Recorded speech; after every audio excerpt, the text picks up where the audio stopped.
À proximité du CHR de la Haute-Seine et de la maison de retraite Les Caillouteux, nous prions en union aux patients, spécialement aux malades du Covid-19 et aux personnes âgées. Nous associons dans nos prières le corps médical, le personnel soignant soumis à rude épreuve particulièrement cette année, ainsi que les bénévoles qui mettent toutes leurs compétences au service des personnes hospitalisées et qui veillent au bien-être des aînés de notre ville.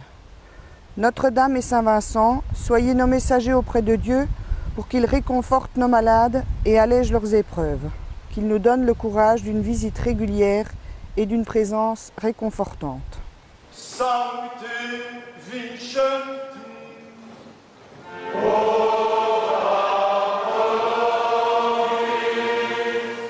Sancte vincenti,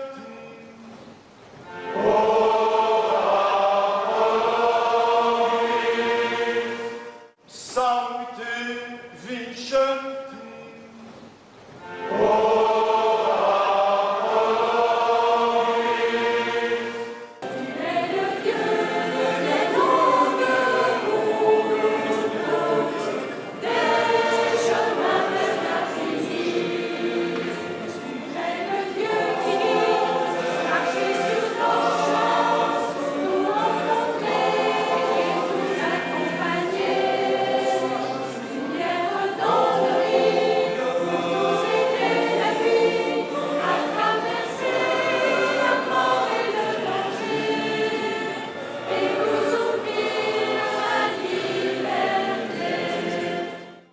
Dernier, le remplacement d'un marais par un plan d'eau donna un nouveau visage à notre cité. Ce coin de verdure nous invite à évoluer dans un habitat en harmonie avec la nature. Prions le Seigneur pour qu'il nous aide à devenir des citoyens respectueux de la qualité de notre vie et de celle des autres. Sancte vincenti,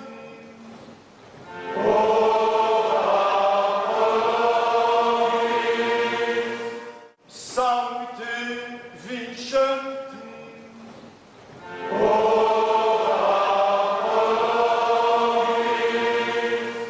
Sancte vincenti.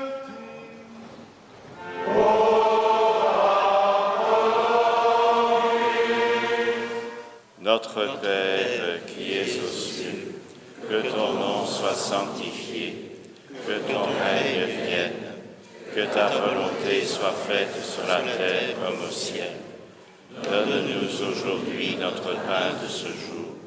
Pardonne-nous nos offenses, comme nous pardonnons aussi à ceux qui nous ont offensés. Et ne nous laisse pas entrer en tentation, mais délivre-nous du mal. Saint Vincent a répondu à l'appel de Dieu pour vivre l'Évangile au plus profond de son cœur et se mettre au service de son peuple. Au fond de la niche de la chapelle, la représentation de Jésus, ligoté mais bientôt ressuscité, nous invite à nous délivrer de tous les liens physiques ou psychiques qui nous enferment. Prions unis à ceux qui ont choisi de faire librement de leur vie un apostolat. Tous nos prêtres, les religieuses et les religieux, les séminaristes, nos diacres, sans oublier les laïcs qui, bénévolement, se sont engagés au sein de nos paroisses dans l'annonce de la bonne nouvelle et le service de l'autre. Sancte Vincenti, ora pro nobis.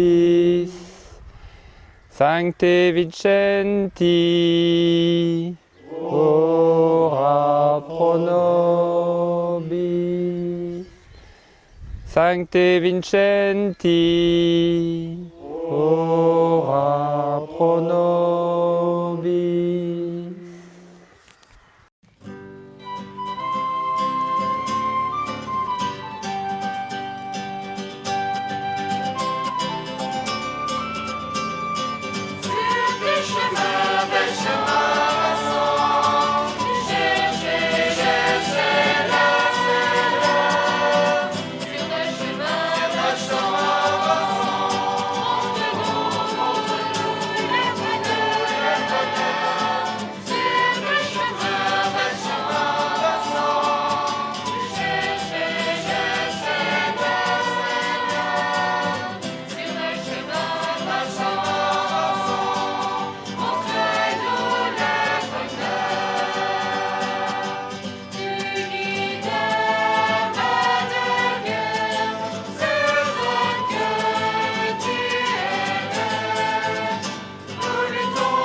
Saint-Vincent et Vaudru ont trouvé sens à leur histoire à travers Jésus-Christ. Donne à nos jeunes l'audace et la confiance de suivre le Christ et de se mettre au service de leurs frères lors des pèlerinages diocésains. Que la force de l'Esprit les aide à trouver une voie à travers laquelle ils pourront partager largement les dons qu'ils ont reçus. Sancte vincent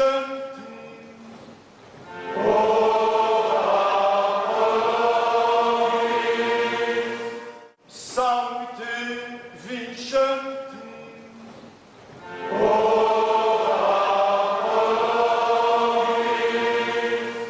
Sancte vincent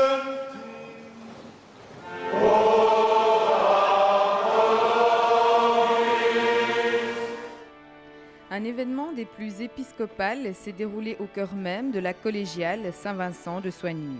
Un événement tout à fait exceptionnel et ce, à plusieurs titres, mais un événement avant tout propice au recueillement et à la vénération. C'est un moment vraiment exceptionnel pour nous sonnégiens, mais aussi chrétiens, parce que c'est un acte que l'on pose de façon absolument exceptionnelle. La dernière reconnaissance épiscopale des reliques de Saint-Vincent date de 1882 et nous avons souhaité, pour inaugurer le 4e centenaire de la confrérie Saint-Vincent, procéder, avant d'entrer dans le 3e millénaire, à une nouvelle reconnaissance des reliques. Au monde religieux, composé des représentants d'associations servant le culte de Saint-Vincent, se joignait une communauté scientifique composée, elle, d'archéologues, historiens et de spécialistes divers en matière d'authentification. Deux mondes apparemment opposés et qui pourtant se sont réunis dans le seul but d'un apport commun pour tenter d'enrichir les renseignements au sujet de Saint-Vincent et de Saint-Landry. C'est pourquoi des investigations approfondies en matière de biologie et d'anthropométrie suivront. Une chasse est un véritable conservatoire de toute une série d'objets, que ce soit des documents écrits bien entendu qui nous donnent des informations sur les différentes ouvertures de la chasse, que ce soit les textiles dont s'occupe ma collègue Madame Pirenne, les textiles qui sont parfois très anciens. Chez nous à Liège par exemple, des tissus qui remontent jusqu'au VIe siècle, pour vous donner une idée. Et toute une série d'autres objets comme par exemple des objets réputés avoir appartenu au saint et qu'on remet dans sa chasse. Voilà les raisons d'être d'une équipe scientifique pluridisciplinaire qui vont étudier les éventuels objets, les éventuels documents archéologiques que l'on va trouver dans cette chasse, dans ces chasses de Soigny. Les authentiques qui entourent chacun des paquets d'ossements. Tandis que la plupart des ossements feront l'objet d'analyses rigoureuses en laboratoire, certaines conclusions émanaient déjà à la suite d'un inventaire minutieux effectué sous le patronage de Monseigneur Jean Huard. Disons que comme pour l'analyse de Sainte-Vaudru, les os gardent un état absolument impeccable grâce évidemment à leurs conditions de conservation au sec. J'espère que les analyses génétiques, notamment les empreintes ADN, permettront de déterminer s'il y a peut-être une filiation entre Saint-Vincent et Saint-Landry et voir si les hypothèses d'échange, notamment de la mâchoire inférieure entre Sainte-Vaudru et Saint-Vincent, est réelle. Si cette cérémonie s'est déroulée avec un protocole très strict afin de respecter au mieux le souvenir du saint patron, la transparence quant aux résultats des analyses sera, elle, assurée par une publication dans laquelle les constats de la reconnaissance seront écrits. Saint-Vincent, si cher et si présent dans les cœurs des Sonnégiens, ne le sera donc aucune des générations à venir, indifférente et ignorante de son histoire et de tout ce qu'il a fait pour la population locale. Un événement qui a prouvé que même à l'heure de l'ère contemporaine, les Sonnégiens ne mettent pas de côté leurs racines. Nous arrivons à la limite de la paroisse des Carrières, fondée il y a plus d'un siècle dans les corons d'ouvriers carriers, les caillotteux, qui ont célébré la gloire de Soigny dans notre pays et même dans l'Europe occidentale. Qu'avec Saint-Vincent, notre prière, confiante, nous aide à relever les défis d'aujourd'hui et à participer de façon active à l'essor de notre industrie locale de la pierre et à la survie de celle du verre, ainsi qu'au bien-être de leurs courageux artisans. Sancte vincent.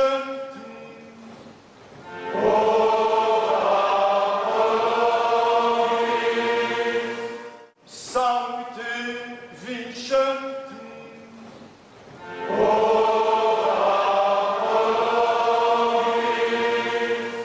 Sancte vincent.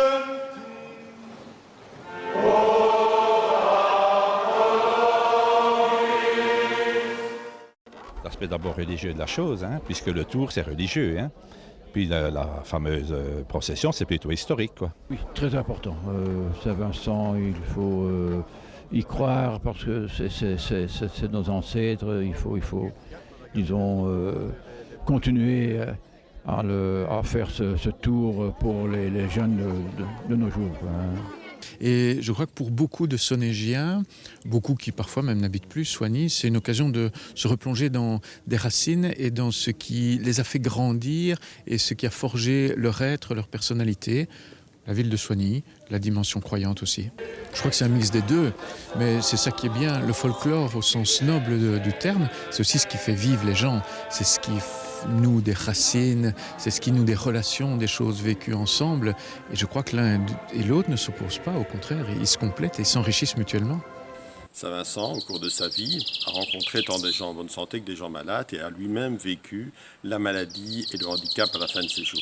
Confions au Seigneur les familles de ces malades chroniques afin qu'elles trouvent la force et les moyens tant humains que financiers de les maintenir à domicile le plus longtemps possible, ce qu'elles souhaitent généralement. Prions aussi pour que de nouvelles structures puissent voir le jour pour accueillir ces patients pour quelques heures ou pour quelques jours. Prions Seigneur. Sancte vincent.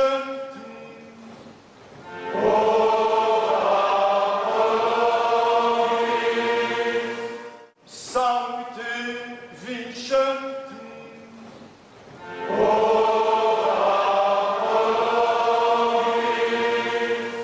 Sancte vincent.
Depuis la création d'une paroisse à Soignies-Carrière, le Tour Saint-Vincent y fait halte.